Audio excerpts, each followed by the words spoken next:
Okay, so in cellular respiration, we start out with an electron transfer chain. We start out with glucose and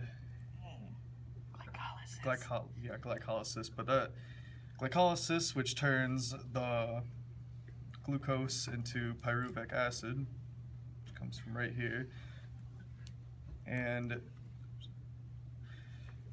the NADH carries that through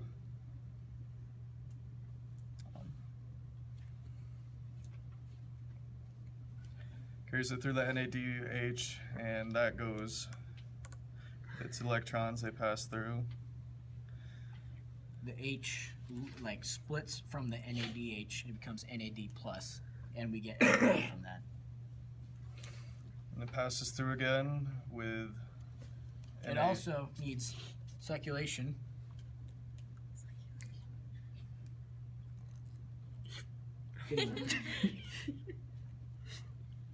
No. Alright, it sucks it up, and then it goes across the electron transport membrane. Pick it up. There you go. Then, once it crosses that, it goes through again. It goes through in multiple places. Yes, 3 different places, as you What's can see. going across and going through? Be specific, please. I'm sorry, the H protons are the ones that are passing through with the H plus ions, which are these glass balls right here. They pass through, and then the energy, which is your electrons right here with your electron carriers, they help them pass through one more time, and as they're passing through, they pass through once again, and then they lead over to your ATP synthase, and once one of these is passed through, it rotates it, connecting once again your ADP to your, with one organic pi, creating ATP, which is your energy that is So created. what is this pi you're talking It about? is a inorganic phosphate. Thank you.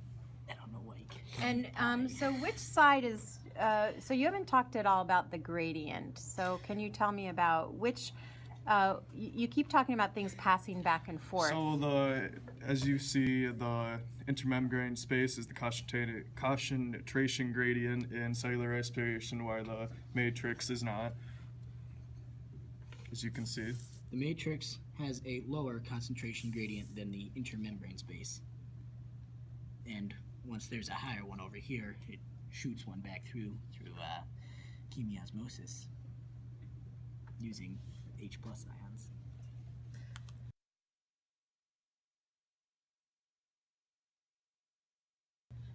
You want us to talk about the similarities now? Sure. Alrighty. Well, in both of them, there's a phospholipid bilayer. There are also several proteins that help the electron transport. Yep. And there's an ATP synthase, and they both use the circulation to suck one through using like energy. They also use hydrogen protons. Yep. And there was one more thing I was going to say. Oxygen is involved in both of them. One of them, it's a product from this one, and in this one, it's a reactant, and at the end of this, it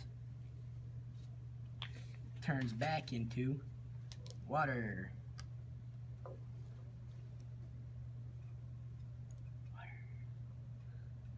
Water. And where exactly does that happen? It happens like at the very end of the ATP synthase. Once the H+ ion goes through for the final time. All right, is that it? Yes.